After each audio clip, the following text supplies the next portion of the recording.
నమస్తే, మీ టీవీ తెలుగు న్యూస్కి స్వాగతం. నా పేరు యశ్వంత్. ముందుగా హెడ్లైన్స్ చూద్దాం. టీఆర్ఎఫ్ను ఉగ్ర సంస్థగా ప్రకటించిన అమెరికా, ఎలాంటి అభ్యంతరం లేదన్న పాక్.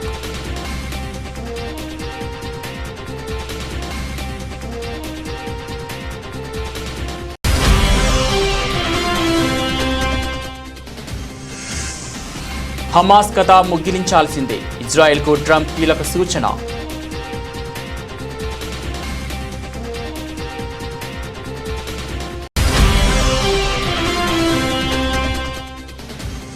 ప్రధాని మోదీకి అరుదైన గౌరవం, అత్యంత విశ్వసనీయ నేతగా గుర్తింపు.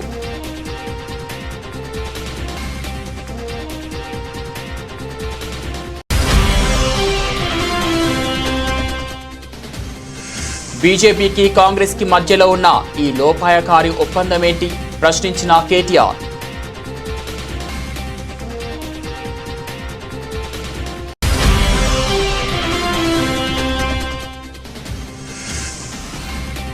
రేవంత్ రెడ్డి తెలంగాణ ద్రోహిగా చరిత్రలో మిగిలిపోతారు, మండిపడ్డ హరీష్ రావు.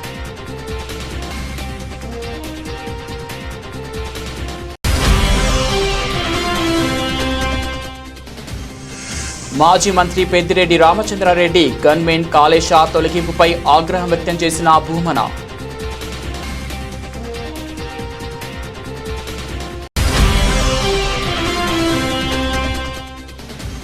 కోవూరు మాజీ ఎమ్మెల్యే నల్లపురెడ్డి ప్రసన్నకుమార్ రెడ్డిని 3 గంటల పాటు విచారించిన పోలీసులు.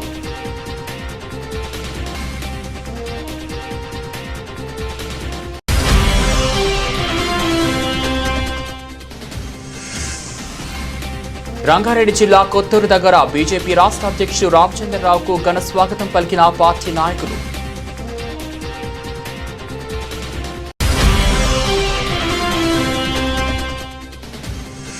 42% రిజర్వేషన్లలో ముస్లింలకు 10% ఇచ్చి కాంగ్రెస్ ప్రభుత్వం తీవ్ర అన్యాయం, మండిపడ్డ కిషన్ రెడ్డి.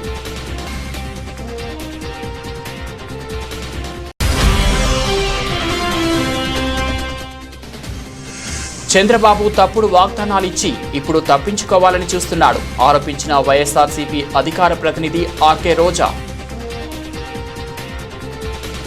పహల్గామ్ ఉగ్రదాడికి పాల్పడిన పాకిస్తాన్ కేంద్రంగా పనిచేసే నిషేధిత ఉగ్ర సంస్థ లష్కరే తోయిబా అనుబంధ సంస్థ అయిన ది రెసిస్టెన్స్ ఫ్రంట్ను అగ్రరాజ్యం అమెరికా ఉగ్ర సంస్థగా ప్రకటించిన విషయం తెలిసిందే. అయితే అమెరికా నిర్ణయంపై పాక్ తాజాగా స్పందించింది.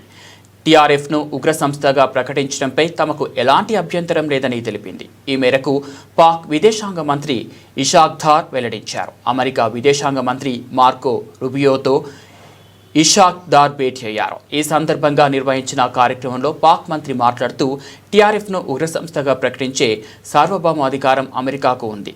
యుఎస్ నిర్ణయంతో మాకు ఎలాంటి సమస్య లేదు. వారి ప్రమేయం ఉందని ఆధారాలుంటే అలా చేయొచ్చు, మేమే స్వాగతిస్తామని వాషింగ్టన్ డీసీలో జరిగిన ఓ కార్యక్రమంలో ఇషాక్ దార్ పేర్కొన్నారు. అయితే టీఆర్ఎఫ్కు లష్కరే తోయిబాకు ముడిపెట్టడం మాత్రం తప్పని స్పష్టం చేశారు. ఆ సంస్థను తాము కొన్ని సంవత్సరాల క్రితమే కూల్చేశామన్నారు. ఈ ఏడాది ఏప్రిల్ 22న జమ్మూ కాశ్మీర్లోని పహల్గామ్లో ఉగ్రదాడులు నరమేధం సృష్టించిన విషయం తెలిసిందే. బైషరాన్ వ్యాలీలో పర్యాటకుల లక్ష్యంగా విచక్షణారహితంగా కాల్పులు జరిపారు. ఈ ఘటనలో 26 మంది అమాయకులు ప్రాణాలు కోల్పోయారు. ఈ ఘటన దేశం మొత్తాన్ని తీవ్ర దిగ్భ్రాంతికి గురిచేసింది. ఈ మారణ హోమానికి తామే బాధ్యులమని ది రెసిస్టెంట్ ఫ్రంట్ ప్రకటించుకున్న విషయం తెలిసిందే. ఈ దాడి తర్వాత టీఆర్ఎఫ్ను అంతర్జాతీయ ఉగ్రవాద సంస్థగా ప్రకటించింది. ఆన్లైన్ ద్వారా యువతను టీఆర్ఎఫ్ రిక్రూట్ చేసుకుంటున్నట్లు భారత ప్రభుత్వం ఆరోపించింది. పాక్ నుంచి ఆయుధాలు, నార్కోటిక్స్ సరఫరా కోసం ఆ యువతను వాడుకుంటున్నారు.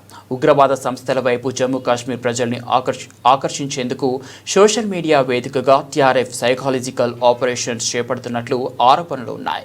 కాశ్మీర్ లోయలో టీఆర్ఎఫ్ వరుస ఊచకోతలకు పాల్పడుతుండటంతో 2023 జనవరిలో ఉగ్ర సంస్థను కేంద్రం నిషేధించింది.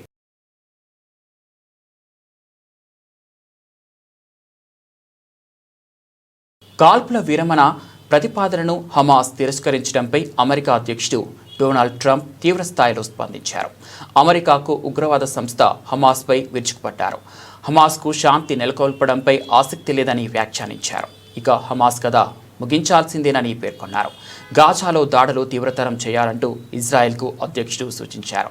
స్కాట్లాండ్ పర్యటనకు వెళ్లే ముందు ట్రంప్ మాట్లాడుతూ హమాస్కు ఎటువంటి డీల్ చేసుకునేందుకు ఇష్టం లేదు, వాళ్లకు శాంతి నెలకొల్పడంపై ఆసక్తి లేదు, వాళ్ళు చావాలని కోరుకుంటున్నట్లు ఉంది, ఇది చాలా దారుణం, ఇక దాని కథ ముగించాల్సిందే, గాజాలో మొదలుపెట్టిన పనిని పూర్తి చేయాలి, ప్రక్షాళన చేయండి, దాడులను ఉధృతం చేయండి అంటూ ఇజ్రాయెల్కు ట్రంప్ సూచించారు. కాగా మధ్యప్రాచ్యంలో శాంతి చర్చలకు ప్రాతినిధ్యం వహిస్తున్న అమెరికా ప్రతినిధి స్టీవ్ విల్కాస్ హమాస్తో చర్చల నుంచి తప్పుకున్నట్లు ప్రకటించారు. ఈ విషయంలో తమ వ్యూహాన్ని సమీక్షించుకునేందుకు ఈ నిర్ణయం తీసుకుంటున్నట్లు తెలిపారు. చర్చల్లో ప్రతిష్టంభనకు హమాస్దే బాధ్యత అని స్పష్టం చేశారు. ఇక హమాస్ చెరలో బందీలను విడిపించేందుకు ప్రత్యామ్నాయ మార్గాలను అన్వేషిస్తున్నట్లు ఇజ్రాయెల్ ప్రధాని బెంజమిన్ నెతన్యాహు తెలిపారు. ప్రధానమంత్రి నరేంద్ర మోడీకి అరుదైన గుర్తింపు లభించింది. ప్రపంచంలోనే అత్యంత విశ్వసనీయ నేతగా నిలిచారు. ఈ విషయాన్ని బీజేపీ నేత అమిత్ మాలవియా ఎక్స్ వేదికగా వెల్లడించారు. మార్నింగ్ కన్సల్ట్ సంస్థ గ్లోబల్ లీడర్ సర్వే నిర్వహించింది. ఈ సర్వేలో భారతీయులతో పాటు ప్రపంచవ్యాప్తంగా మిలియన్ల మంది విశ్వసించే నేతగా ప్రధాని మోదీ మొదటి స్థానంలో నిలిచారు. దాదాపు 75% మంది మద్దతుతో అత్యంత విశ్వసనీయ నేతగా కలిగిన నాయకుడిగా మోదీ ప్రపంచ జాబితాలో అగ్రస్థానంలో నిలిచారు. ఇక ఈ జాబితాలో దక్షిణ కొరియాకు చెందిన లీ జే మ్యూంగ్ 59% మంది మద్దతుతో రెండో స్థానంలో ఉన్నారు. ఆ తర్వాత అర్జెంటీనా అధ్యక్షుడు జేవియర్ మిలే, కెనడా ప్రధాని మార్క్ కార్నీ 56% తర్వాతి స్థానంలో నిలిచారు. ఇక అమెరికా అధ్యక్షుడు డొనాల్డ్ ట్రంప్ 44%తో 8వ స్థానంలో ఉన్నారు.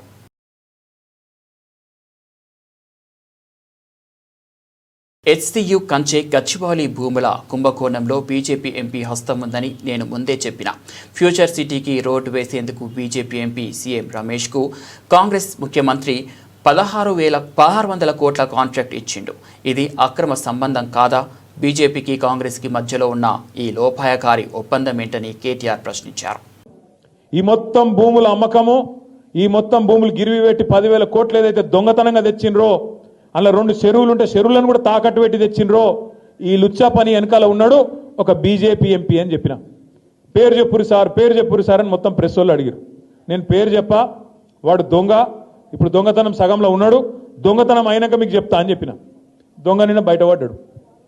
సీఎం రమేష్ అనే ఒక బీజేపీ ఎంపీ, ఆయనకు నిన్న ఈ ముఖ్యమంత్రి రేవంత్ రెడ్డి గారు ఆ లుచ్చా పనిలో కంచె గచ్చిబౌలి భూములను తాకట్టు పెట్టే లుచ్చా పనిలో సహకరించినందుకు ఆయనకు నిన్న 1665 కోట్ల కాంట్రాక్టు ఫ్యూచర్ సిటీ అట. ఎవరి ఫ్యూచర్ కోసం నాకైతే తెలియదు. ఫ్యూచర్ సిటీ అట. ఆ ఫ్యూచర్ సిటీకి రోడ్ వేస్తున్నట. ఆ రోడ్డు 1665 కోట్ల రూపాయలతో వేస్తున్నట. దానికోసం బీజేపీ ఎంపీకి కాంగ్రెస్ ముఖ్యమంత్రి గారు మరి అవార్డు చేసిండ్రు, ఆయనకి ఇచ్చిండు కాంట్రాక్ట్. నేను అడుగుతున్నా, ఇది అక్రమ సంబంధం కాదా? కాంగ్రెస్ ప్రభుత్వంలో రాహుల్ గాంధీ గారు కళ్ళు మూసుకున్నావా పండుకున్నావా? 1665 కోట్ల కాంట్రాక్టు ఒక బీజేపీ ఎంపీ, ఆంధ్ర ప్రాంతానికి సంబంధించిన ఎంపీకి వస్తుంటే నువ్వెందుకు స్పందిస్తలేవు? బీజేపీ ఎందుకు స్పందిస్తలేదు? మీ ఇద్దరి మధ్యన ఉన్న లోతైన అండర్స్టాండింగ్. తెలంగాణ ద్రోహుల లిస్టు రాస్తే మొదటి పేరు చంద్రబాబు నాయుడుది ఉంటే రెండో పేరు రేవంత్ రెడ్డిది ఉంటుంది. రేవంత్ రెడ్డి తెలంగాణ ద్రోహిగా చరిత్రలో మిగిలిపోతాడు. తెలంగాణ ఉద్యమం సమయంలో ఉద్యమకారులపైకి రేవంత్ రెడ్డి రైఫిల్స్ తీసుకొని వెళ్లిన ద్రోహి అని హరీష్ రావు మండిపడ్డారు. ఉద్యమ కాలంలో ఉద్యమకారుల మీద తుపాకులు ఎక్కుపెట్టి రైఫిల్ రెడ్డిగా పేరొందినాడు. ఇవాళ రేవంత్ రెడ్డి ఎన్ని నాటకాలు ఆడినా చరిత్రలో మాత్రం ఆయన తెలంగాణ ద్రోహిగానే మిగిలిపోతాడు. తెలంగాణ ద్రోహుల చరిత్ర ఒక లిస్ట్ అంటూ రాస్తే మొదటి పేరు చంద్రబాబు నాయుడు ఉంటే రెండవ పేరు రేవంత్ రెడ్డి పేరు ఉంటుంది. ఎందుకంటే అది ఎన్నిటికీ తుడిచిపెట్టుకోపోలేదు. కానీ రేవంత్ రెడ్డి గారు ఈ మధ్యకాలంలో ఏం చేస్తుందంటే ఈ ఉద్యమాన్ని, మన ఉద్యమ చరిత్రను చిన్నగా చేయాలను, మన కేసీఆర్ ఆనవాళ్లు లేకుండా చేయడం అంటే తెలంగాణ పోరాటాన్ని తక్కువ చేయడం, ఉద్యమ జ్ఞాపకాలను తొలగించే ప్రయత్నానికి రేవంత్ రెడ్డి గారు 2 నెలల క్రితం మాజీ మంత్రి పెద్దిరెడ్డి రామచంద్రారెడ్డికి చెయ్యి కూడా ఫ్రాక్చర్ కూడా అయింది. ఆయన అనుకుంటే 10 మంది సహాయకులను పెట్టుకునేవారు. జైలు పరిసర ప్రాంతాల్లో ఇతరులను ఎవరిని అనుమతించారు. చెయ్యి గాయం కారణంగా ఔదార్యపూరితమైన సహాయం చేశాడు గన్మెన్ కాళేశ. అనేక మంది ఏఆర్ కానిస్టేబుల్స్, హోంగార్డ్స్ పనిచేస్తున్నారు. ఎస్పీ కార్యాలయాల్లో అనధికారికంగా ఎంతోమంది కానిస్టేబుల్స్ పనిచేస్తున్నారు. ఎస్పీ కార్యాలయాల్లో బంగళాలో 10 మందికి పైగా అనధికారికంగా పనిచేస్తున్నారు. తప్పు చేసిన వారిని క్షమించను అని చెప్పిన ఎస్పీ, మీరు ఆదర్శంగా నిలవాలి. అనధికారికంగా ఏఆర్ కానిస్టేబుల్తో మీ బంగళా కార్యాలయాల్లో పనిచేస్తున్నారు. 26 జిల్లాలో ఎస్పీ కార్యాలయాల్లో బంగళాలో పనిచేస్తున్నారు. 4 గన్మెన్లు ఇంట్లో పనిచేసేవారు. తోటమాలను మీ బంగళాలో పనిచేస్తున్నారు. చిత్తూరు జిల్లా ఎస్పీ మణికంఠ దగ్గర 2 కానిస్టేబుల్స్ వంట, కార్పెంటర్ పని, 4 కానిస్టేబుల్ ఇంట్లో పనిచేస్తున్నారు. 6 మంది తోటమాలీలు రైల్వే డిఎస్పీలుగా పనిచేస్తున్న ఎస్పీ మణికంఠ భార్యకి 2 కానిస్టేబుల్ గన్మెన్లుగా పనిచేస్తున్నారు. ఆత్మ న్యూతనతో భావంతో పనిచేయండి. వెంటనే గన్మెన్లను, వంట మనుషులు, కార్పెంటర్ పనులు చేస్తున్న వారు, హోంగార్డులను వెంటనే తొలగించి ఆదర్శంగా నిలవండి. కాళేశ సస్పెండ్ కరెక్ట్ అయినప్పుడు మీ పని మీరే చేసుకుంటున్నట్లు వంట పని చేస్తున్నట్లు ఫోటోలు బయటకు వస్తే రాష్ట్రంలో ఆదర్శంగా నిలుస్తారు. నాకు ఏ ఒక్క కానిస్టేబుల్ బ్రిటిష్ సాంప్రదాయం కొనసాగించడం అనాచారం అని ఆదర్శంగా నిలవండి. మణికంఠ ప్రభు భక్తి ఉంటే కార్యకర్తలకు ఉండాలి. ప్రభుత్వానికి లొంగి ఉండాల్సిన పని లేదు. రాష్ట్రంలో ఉన్న ఏఆర్ కానిస్టేబుల్స్, హోంగార్డులు అందరూ ఎదురు చూస్తున్నారని వైఎస్ఆర్ కాంగ్రెస్ పార్టీ రాష్ట్ర అధికార ప్రతినిధి భూమన కరుణాకర్ రెడ్డి అన్నారు. 2 రోజుల క్రితం సీనియర్ రాజకీయ నాయకులైనటువంటి పెద్దిరెడ్డి రామచంద్రారెడ్డి గారు తన కుమారుడు మిథున్ రెడ్డి రాజమండ్రి జైల్లో ఉన్న సందర్భంలో తనని కలవటానికి వెళ్తున్నప్పుడు 74 ఏండ్లకు పైగా వయసున్నటువంటి సీనియర్ సిటిజన్, అందులోనూ కూడా తనకు ఒక 2 నెలల ముందు చెయ్యి కూడా ఫ్రాక్చర్ అవ్వటం జరిగింది. ఆ జైలు ప్రాంగణానికి వెళ్ళటానికి ఇతరులకు అవకాశం లేని పరిస్థితులలో తనకు గన్మెన్గా ఉన్నటువంటి కాళేశ ఆ దిండు, ఇంకొక వస్తువు ఏదో మోస్తున్నందుకు చిత్తూరు ఎస్పీ ఆ కాళేశను సస్పెండ్ చేసినట్టుగా పత్రికల ద్వారా మనకందరికీ కూడా తెలియవస్తుంది. రామచంద్రారెడ్డి గారు తను అనుకుంటే 10 మంది సహాయకుల్ని పెట్టుకోగలిగేటువంటి వ్యక్తి ఆయన. అంటే ఆ సహాయకులను జైలు ప్రాంగణం వరకు వెళ్ళేటువంటి అవకాశం లేదు. దానికి తోడు ఆయన చెయ్యి ఫ్రాక్చర్ అయినటువంటి కారణంగా, అవి పట్టుకోవటానికి వీలు లేని కారణంగా ఆ కాళేశ అన్నటువంటి గన్మెన్ చేసినటువంటి ఔదార్యపూరితమైన మానవ సహాయాన్ని ఎస్పీ మణికంఠ గారు ఏమాత్రము సహించలేకపోయినట్టుగా ఉన్నది. తనని 3 నెలల పాటు సస్పెండ్ చేయటం జరిగింది. ఈ సందర్భంగా చిత్తూరు ఎస్పీ చాలా మంచి విషయాలను ఈ సస్పెన్షన్ ద్వారా చర్చకు దారి తీసేటట్టు చేశారు కూడా. ఎందుకంటే నాకు రాష్ట్ర వ్యాప్తంగా అనేక మంది కానిస్టేబుళ్ల నుంచి వస్తున్నటువంటి మాటలు, మొత్తం రాష్ట్రంలో ఉన్నటువంటి అన్ని ఎస్పీ కార్యాలయాలలో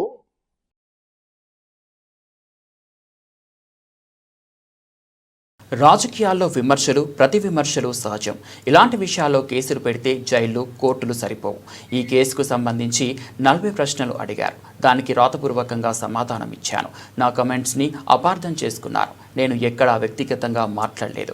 స్టేజ్ మీద ఉన్న వారి మీద కూడా కేసులు పెట్టారు. నవ్వితే, చప్పట్లు కొడితే కేసులు పెట్టడం హాస్యాస్పదం. రెడ్ బుక్ రాజ్యాంగాన్ని తీసుకొచ్చి కేసులు పెడతామనేది మంచి సాంప్రదాయం అని నలపరెడ్డి ప్రసన్నకుమార్ రెడ్డి ఎద్దేవా చేశారు. ప్రజాస్వామ్యంలో, రాజకీయాలలో విమర్శలు, ప్రతి విమర్శలు ఉంటాయి. అది సహజం. కానీ వీటి మీద కేసులు పెట్టుకుంటూ పోతే కోర్టు హాలులు పట్టవు, జైళ్ళు పట్టవు. విమర్శలు, ప్రతి విమర్శలు అనేది సహజం. అది రొటీన్గా జరుగుతూ ఉంటుంది. ఈ మధ్యన జరిగిన సంఘటన అంతా కూడా మీకు తెలుసు.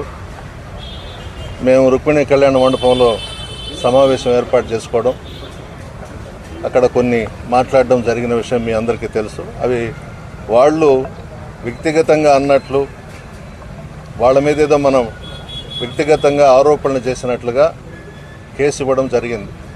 ఇది కోర్టులో ఉంది, ఇంతకన్నా నేను ఎక్కువ మాట్లాడకూడదు. కేసు కోర్టులో ఉంది కాబట్టి వాళ్ళు అడిగిన 40 ప్రశ్నలకి సమాధానాలు ఇచ్చాను రిటర్న్గా. సార్, మీరు చేసినటువంటి విమర్శ అనేది రాజకీయ విమర్శ కాదు, వ్యక్తిగత విమర్శ. అదేవిధంగా మహిళల మనోభావాలు దెబ్బతీసే విధంగా ఉన్నాయని చెప్పి ఇటు అదే వాళ్ళు ద్వంద్వ అర్థాలు తీసుకున్నారు, అపార్థం చేసుకున్నారు. మేమైతే ఆమె గురించి నేను మాట్లాడలేదు. మొట్టమొదటిగా బుచ్చిరెడ్డిపాళెంలో ప్రశాంతి రెడ్డి గారే పీజీలో నేను ఏదేదో చేశానని మాట్లాడారు. దానికి సంబంధించి నేను కూడా ఆమె ఏమైతే మాట్లాడిందో పిహెచ్డిలో మీరు పలాంది చేశారని చెప్పానే తప్ప వ్యక్తిగతంగా ప్రశాంత్ రెడ్డి గారి గురించి మాత్రం నేను మాట్లాడలేదు. మీరు అదే మాట కట్టుబడి ఉన్నానని చెప్పారు సార్. ఈరోజు అదే మాటకు కట్టుబడి ఉన్నాను అని అంటే ఆమె పీజీలో నేను ఏదేదో చేశానని చెప్పింది. ఆ డయాస్ మీద పిహెచ్డిలో మీరు పలాంది చేశారని చెప్పినారు. దానికి కట్టుబడి ఉన్నాను. కోర్టులో ఉంది, ఇంతకన్నా మాట్లాడొద్దని చెప్పి అన్నారు లాయర్స్. Thank you. ఇప్పటికే మరో మాజీ మంత్రి అనిల్ కుమార్ యాదవ్ గారికి కూడా నోటీసులు ఇచ్చారు. ఎంత దూరం పోతుంది అనుకుంటున్నారు? ఏం లేదు, వాళ్ళను కూడా 5 డయాస్ మీద ఉండి నవ్వినారనో చప్పట్లు కొట్టారనో పెట్టినట్టున్నారు. ఇది హాస్యాస్పదం. ఈ మధ్యనే తెలంగాణ హైకోర్టు, విజయవాడ హైకోర్టు కూడా ఆ లాయర్లు అక్కడ నవ్వినారనేదో కేసు వేస్తే జడ్జెస్ రంగారెడ్డి జిల్లా కొత్తూరు దగ్గర బీజేపీ రాష్ట్ర అధ్యక్షుడు రామచంద్రరావుకు పార్టీ నాయకులు ఘనస్వాగతం పలికారు. కార్గిల్ విజయ్ దివస్ సందర్భంగా షాపూర్ నగర్ క్రాస్ రోడ్ వద్ద నిర్వహించిన 5K రన్ కార్యక్రమంలో ముఖ్య అతిథిగా పాల్గొన్నారు.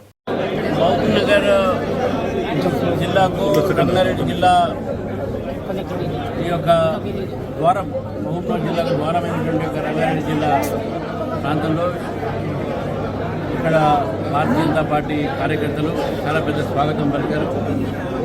అరుణ గారు, డీకే అన్న గారు, శ్రీమతి డీకే అన్న గారు, మన ఎంపీ మహబూబ్నగర్ వారికి నాకు ఇక్కడ భవ్యమైన స్వాగతం లభించింది. ఇక్కడి నుంచి మేము మళ్ళీ మహబూబ్నగర్, నారాయణపేట్, గద్వాల్, రేపు మళ్ళీ గద్వాలు, అదేవిధంగా వనపర్తి, నాగర్ కర్నూలు, పంచంపేట ఇవన్నీ కూడా తిరుగుకుంటూ మన హైదరాబాద్ వెళ్తాం. ఈ 2 రోజుల ప్రయాణం అవుతుందో మహబూబ్నగర్ జిల్లాలో, ఉమ్మడి జిల్లాలో ఇది కార్యకర్తలను కలవటము, మేధావులను కలవటము, భారతీయ జనతా పార్టీ బలోపేతం చేయడానికి ప్రయత్నం భాగంగా ఈ యొక్క పర్యటన ఉంటుంది. మంచి కార్యకర్తలు ఉత్సాహంగా ఉన్నారు. గానా కూడా మమ్మల్ని స్వాగతిస్తుంది. ఏదైతే మహబూబ్నగర్ జిల్లా డ్రాట్ అంటే ఎప్పుడు కూడా ఇక్కడ డ్రాట్ ఉంటుంది, ఇక్కడ వాటర్ పడడం అనేది ఉందో ఈరోజు భారతీయ జనతా పార్టీ అధ్యక్షుడిగా, అదేవిధంగా ఎంపీ అన్న గారు వచ్చే సందర్భంగా బ్రహ్మాండ వాన పడుతుంది. మహబూబ్నగర్ జిల్లాలో పర్యటన అయిన తర్వాత మళ్ళీ ఎల్లుండి మనకి ఖమ్మం, కొత్తగూడెం, మహబూబాబాద్ జిల్లాలు ఉన్నాయి. ఈ యొక్క వారం 10 రోజుల్లో యావత్ రాష్ట్రాన్ని కూడా నేను పర్యటించి ముందు కార్యకర్తలు కలిసిన తర్వాత భావి ఒక ఏదైతే కార్యక్రమాలు ఉన్నాయో దాన్ని బీసీలకు రాజకీయ ప్రయోజనాలు దక్కకుండా స్థానిక సంస్థల ఎన్నికల్లో వారికి కేటాయించిన 42% రిజర్వేషన్లలో ముస్లింలకు 10% ఇచ్చి కాంగ్రెస్ ప్రభుత్వం తీవ్ర అన్యాయం చేస్తోంది. గతంలో రాజశేఖర రెడ్డి ప్రభుత్వం ముస్లింలకు 4% రిజర్వేషన్లు కేటాయించింది. ఇది రాజ్యాంగ విరుద్ధమని హైకోర్టు స్పష్టంగా తీర్పునిచ్చింది. ఆ రిజర్వేషన్లను ఇప్పుడు 10%కి పెంచి ముస్లింలకు పెద్ద ఎత్తున లబ్ధి చేకూరుస్తూ బీసీ వర్గాలకు అన్యాయం చేస్తుందని కిషన్ రెడ్డి మండిపడ్డారు. కాంగ్రెస్ పార్టీ అధికారంలోకి వస్తే 42% రిజర్వేషన్ అమలు చేస్తామని చెప్పి ఆ పార్టీ హామీ ఇచ్చింది. ఇచ్చినటువంటి హామీని అధికారంలోకి వచ్చి 2 సంవత్సరాలైనా ఇంతవరకు దాని విషయంలో ఒక స్పష్టమైనటువంటి అవగాహన ఆ పార్టీలో లేదు. ముఖ్యంగా హైదరాబాద్ హైకోర్టు చాలా స్పష్టంగా గతంలో కూడా రాజశేఖర రెడ్డి గారు ముఖ్యమంత్రిగా ఉన్నప్పుడు బీసీ ఈ పేరు మీద 4% ముస్లింలకు రిజర్వేషన్ కల్పించినప్పుడు ఆనాడు హైకోర్టు రాజ్యాంగ ధర్మాసనం చాలా స్పష్టంగా, హైకోర్టు ఫుల్ బెంచ్, ఈ రకమైనటువంటి రిజర్వేషన్ రాజ్యాంగ వ్యతిరేకము కాబట్టి రిజర్వేషన్ చెల్లదని చెప్పి హైకోర్టు 2 సార్లు చాలా స్పష్టంగా తీర్పిచ్చింది. మళ్ళీ ఈరోజు అదే పద్ధతిలో ఆ 4% కూడా సుప్రీంకోర్టు నుంచి స్టే తెచ్చుకొని ఇంకా కొనసాగిస్తున్నారు. మళ్ళీ ఇప్పుడు 4% కాదని చెప్పి తగుదునమ్మా అని బీసీలకు అన్యాయం చేసే విధంగా 4%ని 10%కి పెంచి ఈరోజు 42% బీసీ రిజర్వేషన్ ఇస్తున్నామని చెప్పి బీసీలను మభ్యపెట్టే విధంగా ఈరోజు కాంగ్రెస్ పార్టీ వ్యవహారం చేస్తూ ఉంది. నిన్న మొన్న ముఖ్యమంత్రి గారు ఢిల్లీలో చంకలు కొట్టుకుంటున్నారు. రాహుల్ గాంధీ గారు బల్లలు చరుస్తూ ఉన్నారు. మీరు చంకలు కొట్టుకున్నంత మాత్రాన, బల్లలు చర్చినంత మాత్రాన ఈ రిజర్వేషన్ల ద్వారా రాజకీయపరమైనటువంటి లబ్ధి బీసీలకు. 3 సార్లు ముఖ్యమంత్రిగా పనిచేసిన నారా చంద్రబాబు నాయుడికి రాష్ట్ర బడ్జెట్ గురించి అవగాహన లేకుండా పోయిందా? చంద్రబాబు 2019లో దిగిపోయే నాటికి రాష్ట్ర ఖజానాలో 100 కోట్లు మాత్రమే ఉన్నాయి. అయినా వైఎస్ జగన్ సాకులు చెప్పకుండా హామీలను నెరవేర్చారు. కానీ చంద్రబాబు ప్రజల్ని మోసం చేయాలనే ఉద్దేశంతోనే తప్పుడు వాగ్దానాలు ఇచ్చి ఇప్పుడు తప్పించుకోవాలని చూస్తున్నారని మాజీ మంత్రి వైఎస్ఆర్సీపీ అధికార ప్రతినిధి ఆర్కే రోజా ఆరోపించారు. రాష్ట్ర బడ్జెట్ ఎంతుంది, రాష్ట్ర అప్పేంటి, రాష్ట్ర ఖజానాలో ఏముంది, మనం చెప్పింది చేయగలమా లేదా అన్న ఆలోచన ఉండాలి కదా. జగన్ చిన్నవాడైనా మొదటిసారి ముఖ్యమంత్రి అయినా ఆయన చెప్పిన ప్రతిదీ చేశాడు. ఎలా చేశాడు? ఆయనే సంపద సృష్టించుకున్నారు, ఆయనే ప్రజలకు ఇచ్చిన మాటను నెరవేర్చుకోవాలన్న చిత్తశుద్ధిగా చేశాడు. చంద్రబాబు నాయుడు దిగిపోయే రోజుకి ఖజానాలో ఎంతుంది? 100 కోట్లు కూడా లేదు. మరి చంద్రబాబు నాయుడు లాగా అమ్మో ఏపీని అమ్మేయాలి, అమ్మో భయం వేస్తుంది, నేను చేయలేను, ఇలాంటి మాటలు ఎప్పుడైనా మాట్లాడారా? జగన్మోహన్ రెడ్డి ఎప్పుడు మాట్లాడలేదు. ఎందుకంటే మనం ఏం చేయగలమో అదే మేనిఫెస్టోలో పెట్టారు. పెట్టిన దాన్ని కరోనా వచ్చి రాష్ట్రానికి ఇన్కమ్ లేకపోయినా ఎవ్వరు జీతం ఆపలేదు, ఎవ్వరు వెల్ఫేర్ స్కీమ్ ఆపలేదు, ఏ డెవలప్మెంట్ ఆపలేదు. అది నాయకుడు అంటే.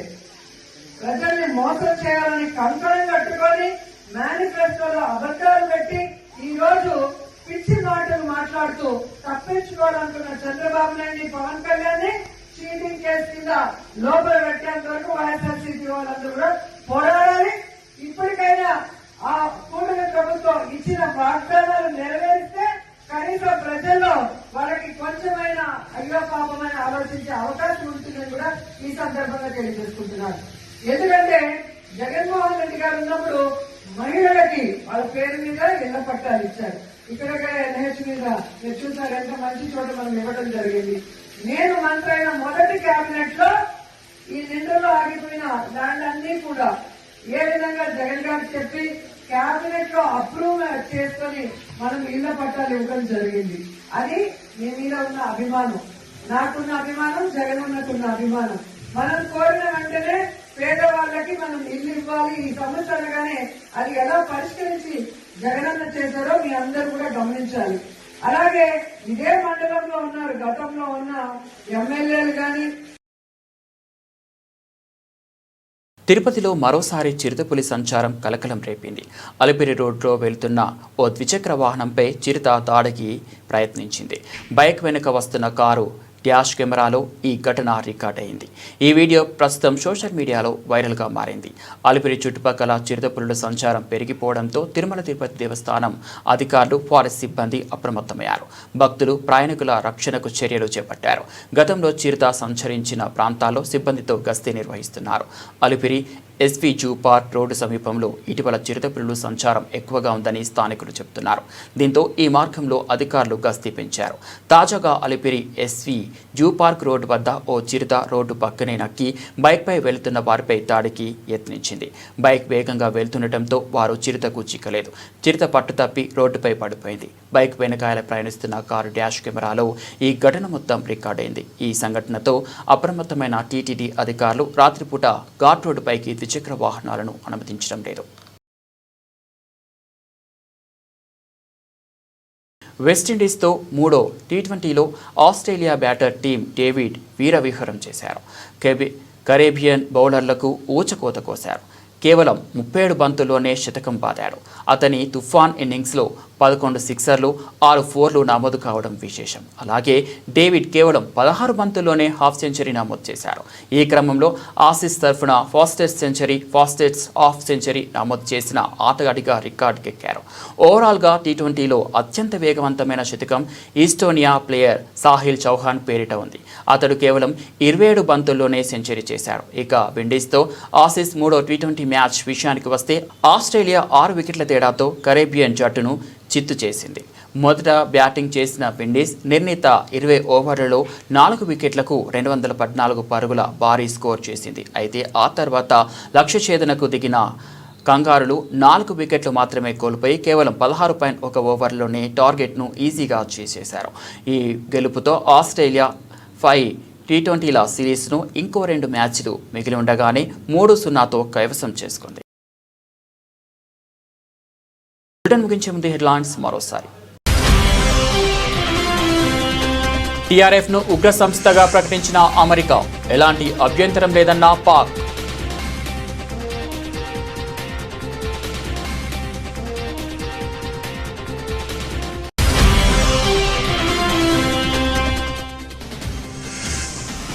హమాస్ కథ ముగిలించాల్సిందే, ఇజ్రాయెల్కు ట్రంప్ కీలక సూచన.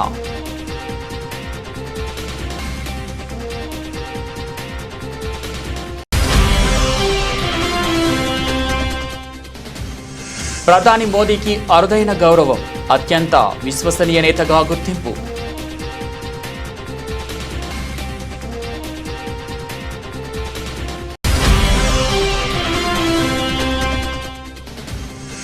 బీజేపీకి కాంగ్రెస్కి మధ్యలో ఉన్న ఈ లోపాయకారి ఒప్పందమేంటి ప్రశ్నించిన కేటీఆర్.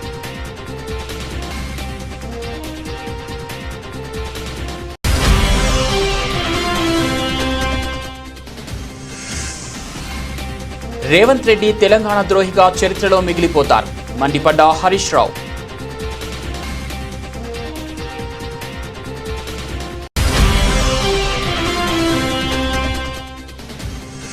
మాజీ మంత్రి పెద్దిరెడ్డి రామచంద్రారెడ్డి గన్మెన్ కాళేశ తొలగింపుపై ఆగ్రహం వ్యక్తం చేసిన భూమన.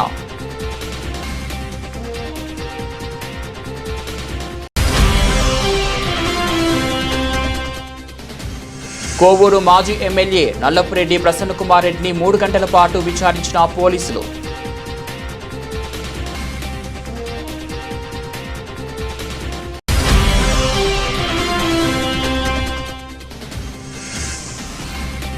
రంగారెడ్డి జిల్లా కొత్తూరు దగ్గర బీజేపీ రాష్ట్ర అధ్యక్షుడు రామచంద్రరావుకు ఘన స్వాగతం పలికిన పార్టీ నాయకులు.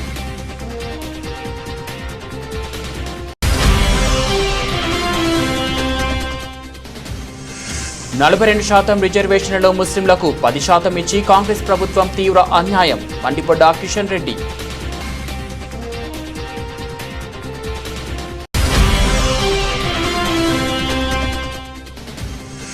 చంద్రబాబు తప్పుడు వాగ్దానాలు ఇచ్చి ఇప్పుడు తప్పించుకోవాలని చూస్తున్నాడు ఆరోపించిన వైఎస్ఆర్సీపీ అధికార ప్రతినిధి ఆర్కే రోజా. ఇవి బులెటిన్ అప్డేట్స్. మరో బులెటిన్లో మళ్ళీ కలుద్దాం.